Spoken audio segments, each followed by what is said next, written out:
Hey guys, welcome back to Chill and Chat. This is part two of two calls we've done because we ran out of time on the last one.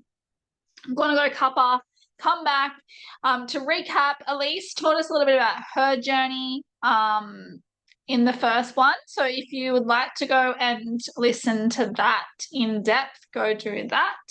I started talking about my journey Hmm. where basically I was following these girls on social media. They were like super spiritual, super hippie, did Reiki, all of the things, all of the spiritual things that I love, which I really need to incorporate more into my content. Elise tells me all the time I need to do that. Your computer is like zooming in and zooming out. It is so weird. Anyway, um, Mine is yeah, your camera is like, weird. anyway, um, so basically, I created a blog. I don't even know what it was called now. Like, I would have deleted it. I was embarrassed by it. I remember being embarrassed by it. I'm definitely not now because it's part of the journey, right? Um, but I created a blog and Hmm. I said in the blog that Zoe was this super cool, spiritual hippie that was like had herself all together, blah, blah, blah, blah. And Sari was like this super amazing like she reminded me of those chicks you see on Balinese social media where they're like walking around with no shoes, have tattoos, spiky hair, and just super like not eshe, not punk, but like super hippie spiritual. But not like I'm gonna go smoke a cone either, like just super healthy, spiritual hippie thing. I love how you're like,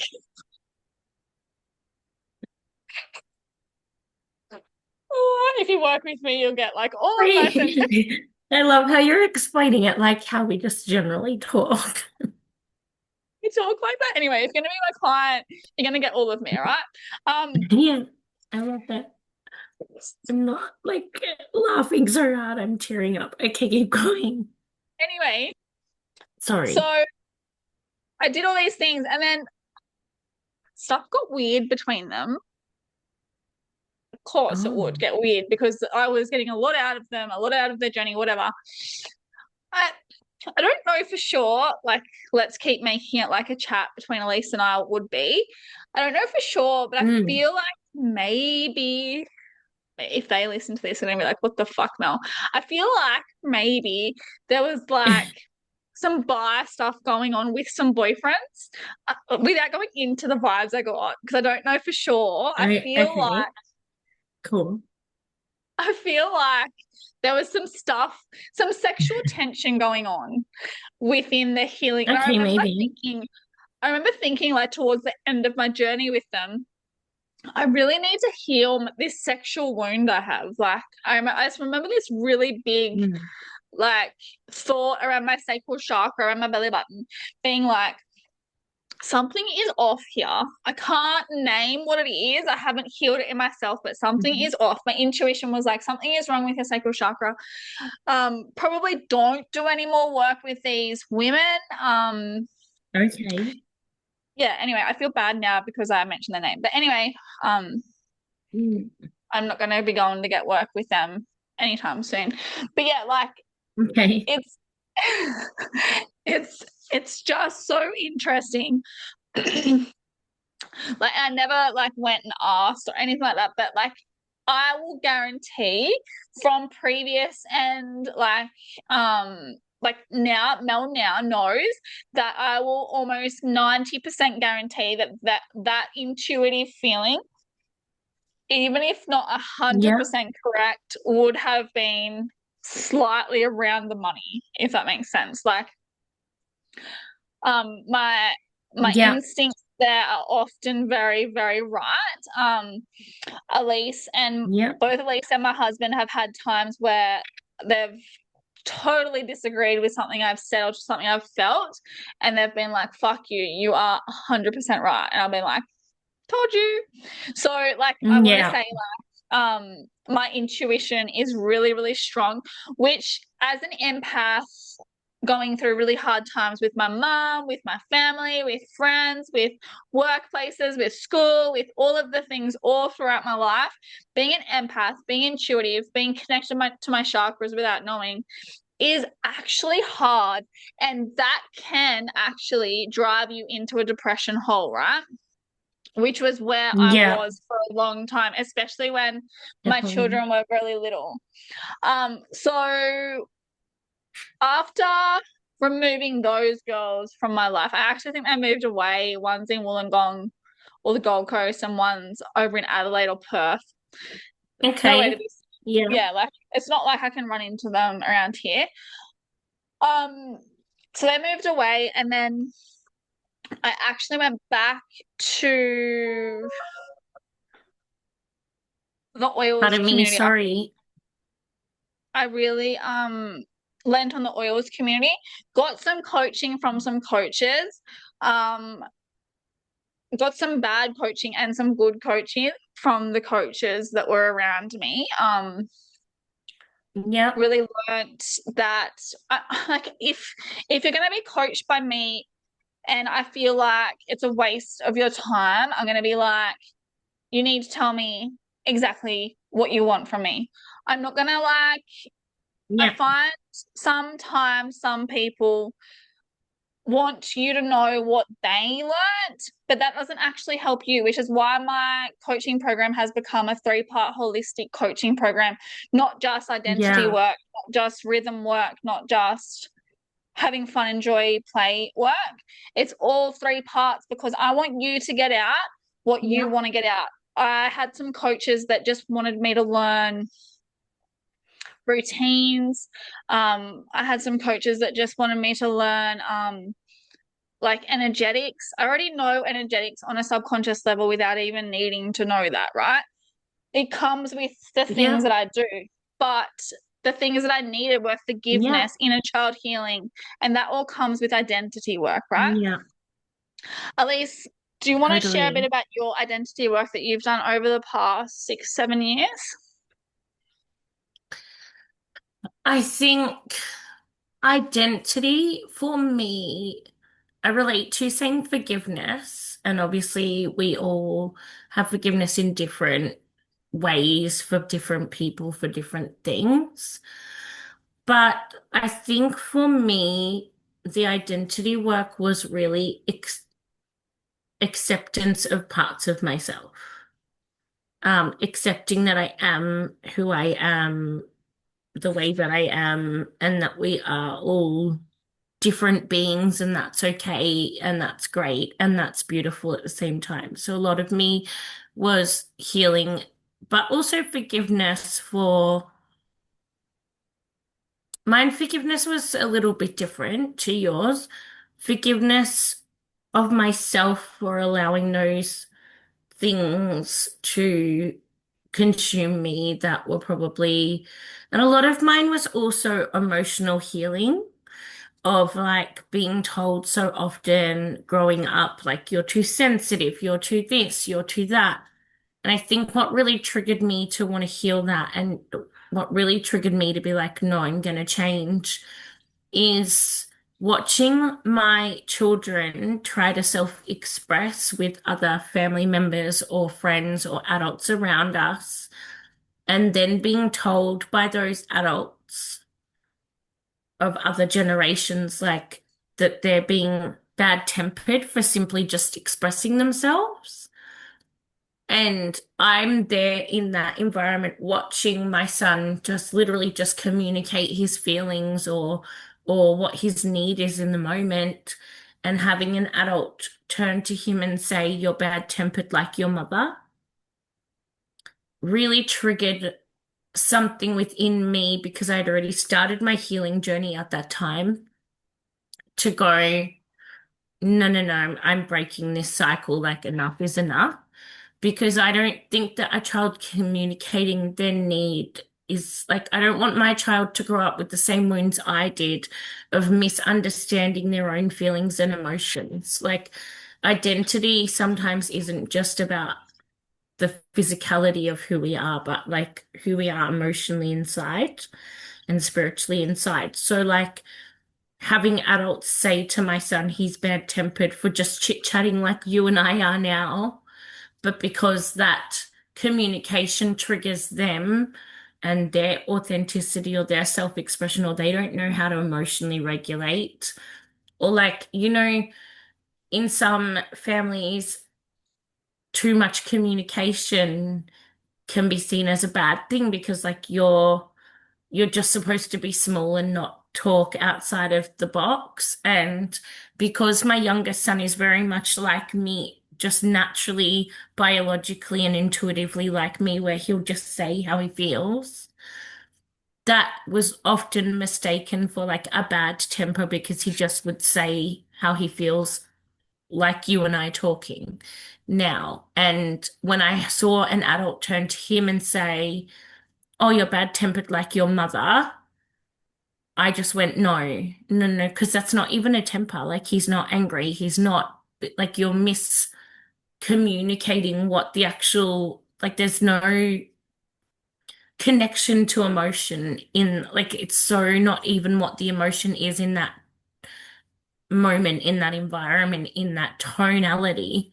Like that's not even what aggression, temper, or anger are, but I was always mislabeled for just trying to communicate and express myself. So then when I saw my son do that, I think for me, identity work was really being able to know who I am inside and be okay with that and be able to empower my children to be like, you are free to express yourself and safe to feel. And it's not a bad thing. You're not bad-tempered just because other people can't regulate. Like, sometimes emotions don't always like, they're not bad things to have.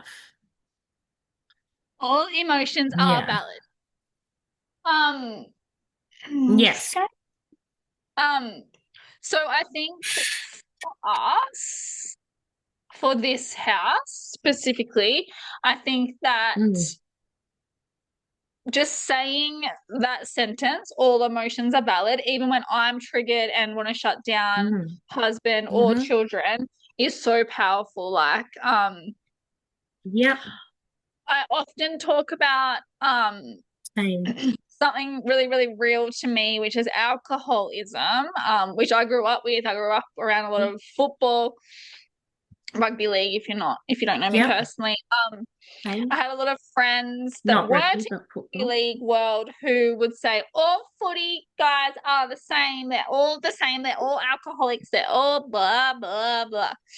Yeah, they might have some Mm, truth to that, but the thing is that you don't like grow up thinking I'm gonna play footy and get drunk every night after footy because I have been shut down my whole life, because I'm not allowed to speak my truth, because I have to work too much and can't rest. Like you don't, that mindset mm, never occurs to you, right? And it's the same as mm, mums where you see all over totally. Facebook pages, I just need a night out. I just need to be back to like before I had kids. And like while I'm like Yep. mocking them now because we read it all of the time, Yeah, it's so like real. self-care is wine o'clock, or like self-regulation is going to the pub with your girlfriends, or to Yeah, get away from your exactly. kids to regulate. It triggers me when Yeah. I see that because my you don't realize how many Australians are probably active alcoholics and don't even know that they are. And I'm not a Yeah. recovery coach. I'm not in that space. I know people that are, but I'm not. I'm putting the disclaimer out there while we've spoken about mental health. If you are actively using a substance and need support, there are recovery coaches out there. But I believe in Australia, we have quite a culture, and I know Mel might agree with this, um, of like it's 1 o'clock somewhere in the world. Um, because I know I It's grew up 5 o'clock. around that. Yeah. I Yeah. grew up, I grew up around that, and not just in my parents, but like I can think of a number of family members, friends, family friends, just adults around me. That was the culture, like not Yeah. labeling one particular adult that wasn't No, the culture of. it's Australia in general, which is why I'm often like, when we say let's get Australia back. What in the 90s, 80s, 70s, what are we actually bringing back? Like what identity Yeah. to Australia? And I think as mums, because we don't really know where we sit in the world as Australia, I think this damages Mm. us as parents, even as dads as well, as young people, as all Mm. of the things. We have to be so strong in our own individual identity because Australia Yeah. is not strong in its identity.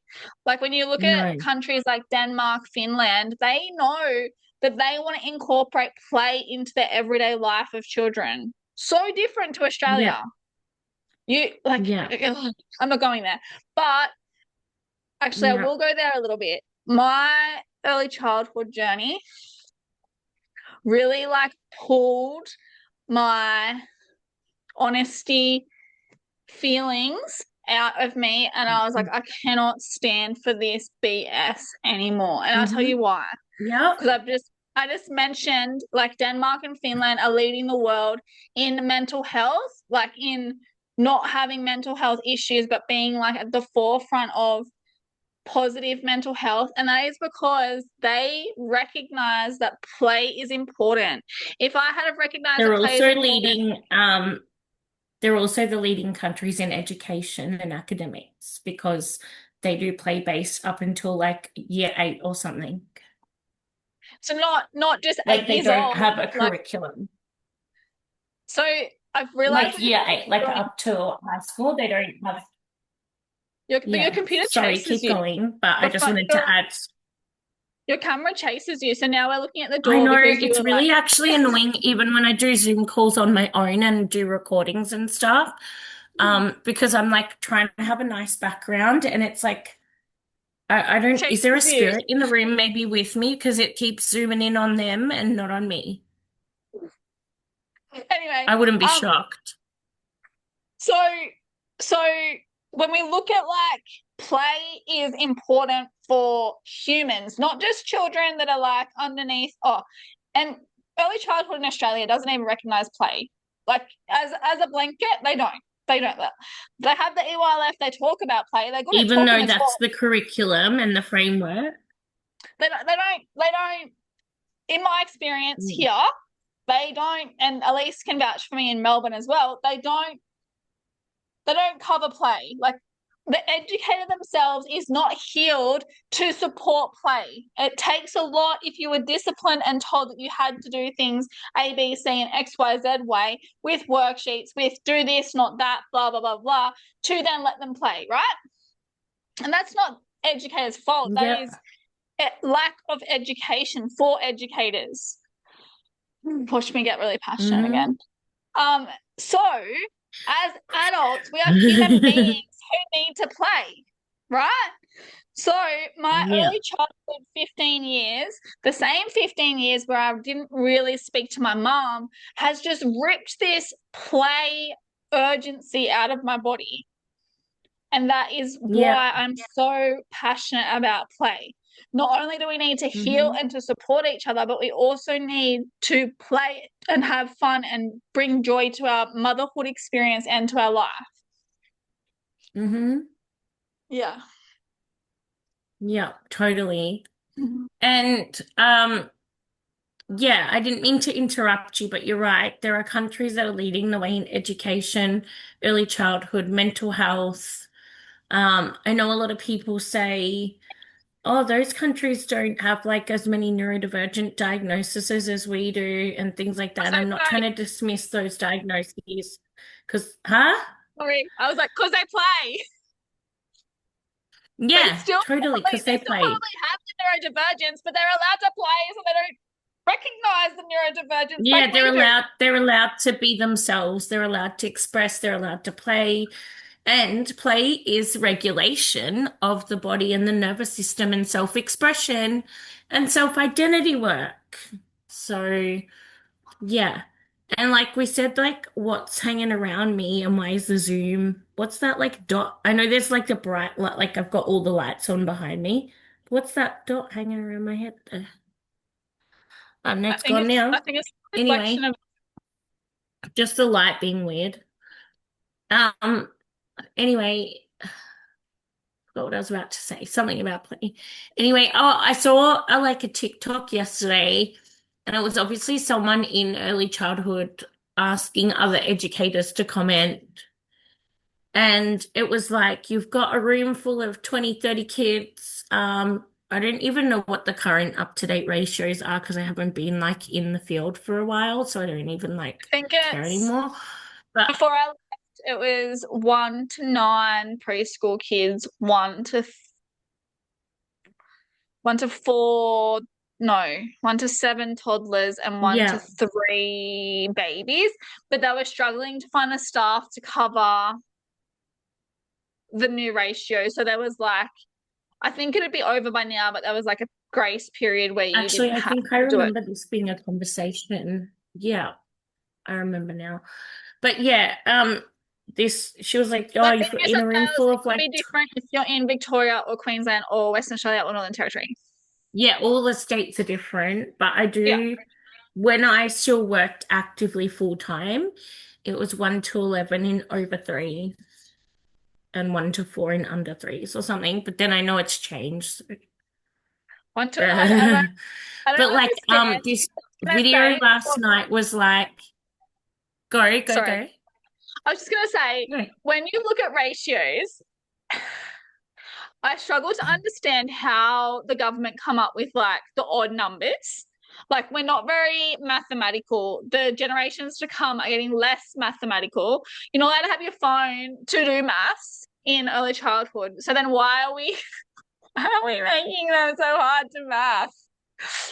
Let's use the Yeah. lowest paid, the lowest educated women to look after children, and let's make the ratios really complicated.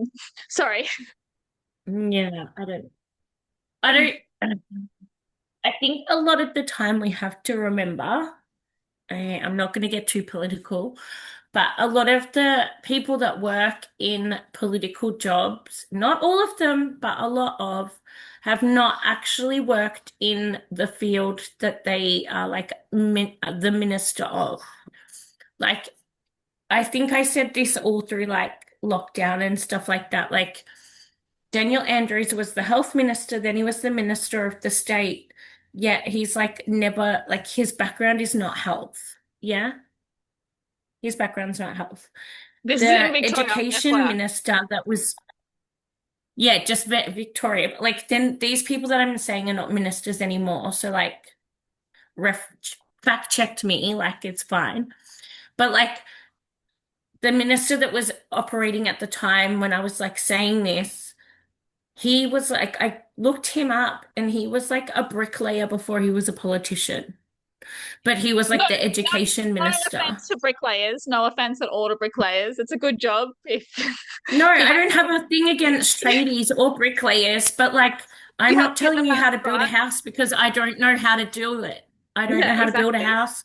I'm not telling Yeah, you how to lay bricks.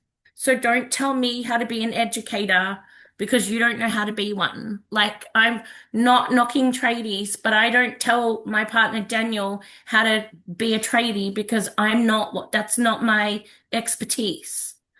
yeah, Like we have this conversation all the time. He'll say, like, don't tell me how to be a tradie, and I won't tell you how to be a coach because we don't know we don't know how to be those different things, right?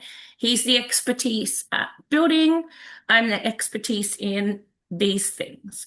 So like when it comes to like the ministers implementing policy and regulation and child safety protocols, some of them, not all, have not even worked a day in education, whether it be in a school or in a childcare. And then that is where the factors of like problems in schooling and education probably come in because like the people regulating them have never worked in that job. Not all, because I know some politicians have been like teachers before and they wanted to like commit to change, so they went and did whatever. But like some of them, like if you're a bricklayer, you can't be the education minister. Maybe you should be like the minister for infrastructure or something, not like to do with your line of expertise would be maybe better, you know? yeah. That's just my I personal opinion. I think you I think this is where it's really hard for me. When I go to psychology, you have these really, I don't want to say perfect because perfect's a lie, but they are like these really perfected human beings who have had the same parents their whole life. They went and did their degree and had no dramas sitting through the 4, 5, 6 years of the degree. They've had no Hmm. dramas with their family. Like they have day-to-day drama, but they have support all of the time.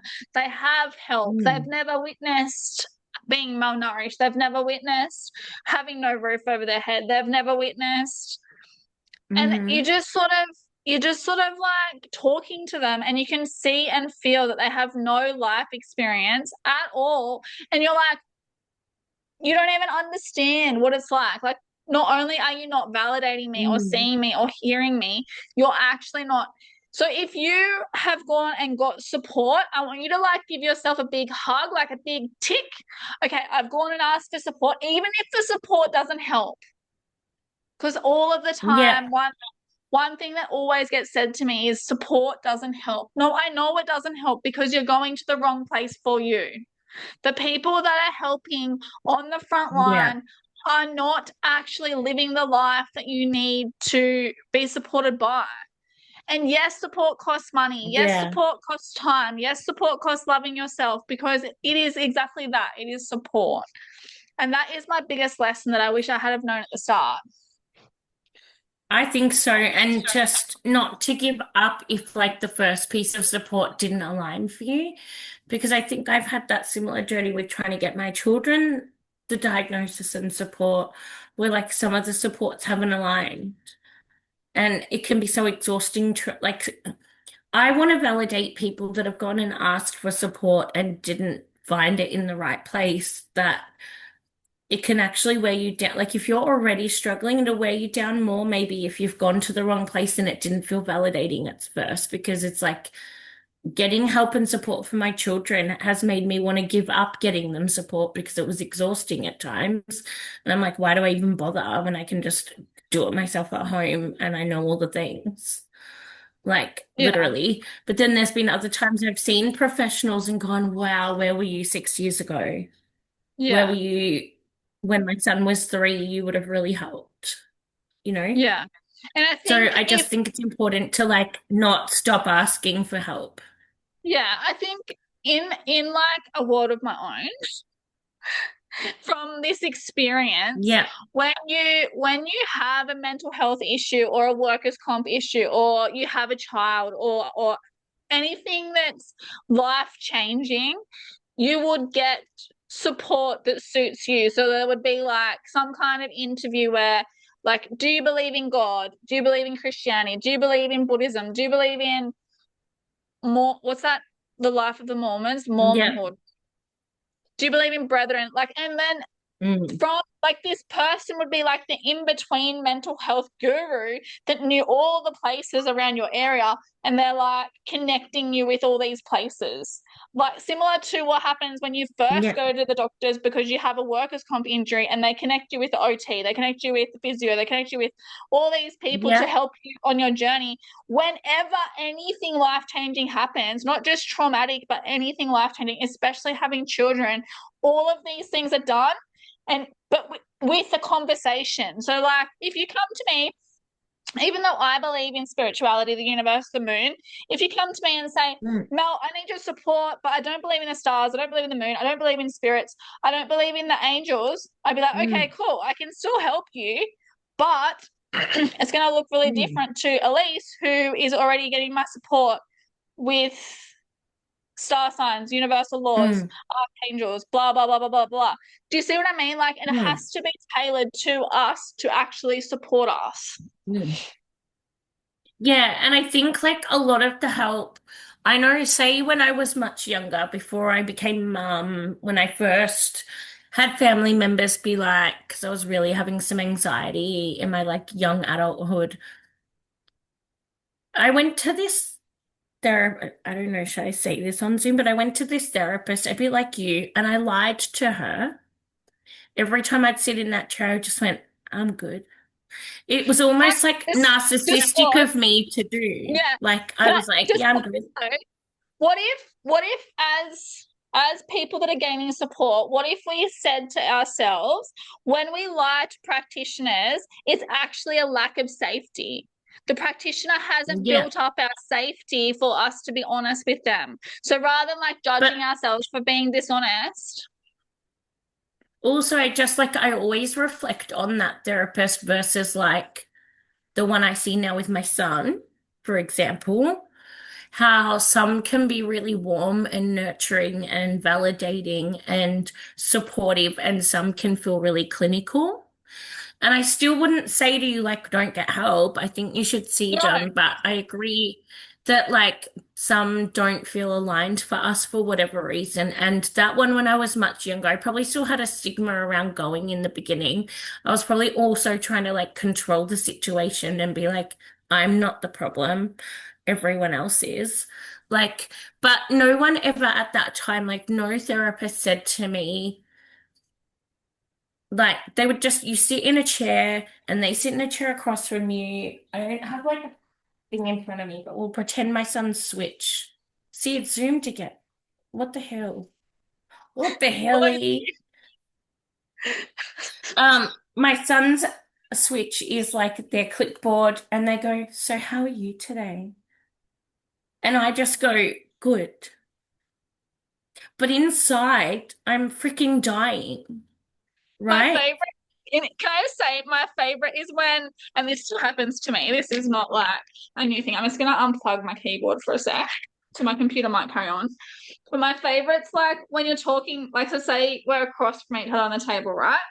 My favorite's Mm. like when this is like the keyboard and she's like, yeah, so how does that make you feel? Yeah. So when does that happen? Yeah. Are you safe? Yeah. And I'm like, stop typing like that. Yeah, like whereas my son's therapist is like on the floor playing Legos with us while we're talking. And I guess it's very different because they're like an adult therapist versus a specific child therapist, one that's like trained to work with children and families. But like she plays with us or encourages play with us. Like, anyway, I know that for a very fact, when I sat across from one in my early 20s, I was trying to control the situation, but not a single part of her said, like, let's go back and explore your childhood. Like, no, there was no inner child healing. There was no, like, well, I probably didn't even get that far with her because I was just like, I don't need to even see you. And I like dismissed myself out from seeing her and was like, I didn't need to be here. I'm in my 20s and I know it all. Peace out. And I was like controlling the situation to a point where I was like, I'm not opening up to you because like it's so like white room clinical. You've got a clipboard. You're not even making me feel comfortable. I'm not going to say not making eye contact because that would be like saying make my autistic kid force eye contact. I'm not saying that, but there's no like bodily, like no warm connection to feel like they want to open up, which is why I think going down the coaching route or the spiritual healing route is maybe what helped me over going to a therapist. Like you asked before if I'd done that. Um, I didn't feel comfortable to do that because when I'd done it in the past, it felt very like clipboard and just like ticking the box. And we didn't get any more past each session talking about, hi, how are you today? Like each session would just be like, good. I don't know what you even want me here for. Can Like, I just say, I can I just, say too, I want you, if you listen to these whole 2 episodes today, this chill and chat is not meant to good go for on you this if long, you have, generally. because God knows what we're talking about. Um, We've like gone for I want ages. you to do like a real life exercise that is NLP that is going to change your whole entire world. When somebody asks you, Yeah. Elise, how are you? I want you to say, and I've said this to Elise before, when I say hi, how are you? I want you to say any word but good. And if you say fine, I'll also ask you again. Yeah. So And Elise like, asked, Sorry, you go. No, I just want to elaborate on what you're saying. Like, so often we're conditioned to be like, "Hi, see you good." Like, how are you? Good. But we don't, like, I want to, like Mel's about to say, I know what she's going to say. Mel and I want to hear everything but good. If Yeah, it if you sounds like you're afraid to tell us, we want to hear it. Like, we yeah, want you to open up about the thing you're scared to say, because that is the healing part, is like, I remember my first hypnosis NLP session. We're probably going to get booted off again, aren't we? go for it. Was me going back in a timeline and like literally forgiving my inner child, telling her that like everything she feels is safe to feel. Like all of the, like I remember getting out of this session and just crying, crying. Like I want to preface that like I didn't just sit there and be like, oh, woo-woo. I literally bawled my eyes out while I was like at the end of this call, because like I have healed something in me that I had put down there in a hole somewhere for a very long time. Yeah, yeah. So Yeah, if and I you think like yeah, it's if you take important for people to recognize that that is healing. yeah, if you take one thing from this episode, these two episodes, whatever you've listened to today, it is I want you to say anything but good when someone asks you, "Hi, how are you?" Now, do I still do it at pickup? Yeah. Yes. Do I still do it at drop off? Mhm. Yes. Do I still do it when it's family Yeah. members because I can't be asked? Yes. Choose your battles. But when it is a friend or when it is myself or Elise checking in with you, or like you've reached out to us to begin with, I want any word in the dictionary except for good. If you are feeling negatively and depressed, say, I'm feeling like shit and depressed. And okay, how can we support that? Let's move forward from that. Yeah. But do not say good. We are so conditioned to think that we have to say good that it is disgusting. Mhm. And do not just send me thumbs up, because that actually makes me think you're not good. That makes me think you're not good. And then I don't know how to When you ask when you how you're I think really feeling. I think Zoom does when you do this, it actually does like emojis. We'll see. But if you do this Does in it? my brain, I think this. So if you're listening Yeah, to I just think you're audio, either being like telling me to F off, or you don't, like, it really concerns me that we've now like we already lived in a world where words and emotions and expression was just suppressed, but like now we live in a world where we just send emojis, so we don't even say good anymore or bad anymore. We say less than that. We just send like a thumbs up or a heart. Like I want you to actually say, actually, like last night, I'm like to Mel, no, actually, life's really hard, but like I'm okay. Like I'm dealing with it because I've got all this support and I'm doing this, and sometimes the support is just telling someone. Like it's yeah, literally, verbalizing. I'm like, Okay, we could go on about we're this gonna get for kicked off hours. again. I would love to know if you love this episode. Please let Elise and I know. Thank you for joining us with Chill and Chat. We will see you next week at 12:30 on Zoom or in the Facebook groups. Thank you so much, Elise. I love this episode. Perfect. Talking about my journey has been amazing, and chat to you soon. Thank you. I love it. Bye.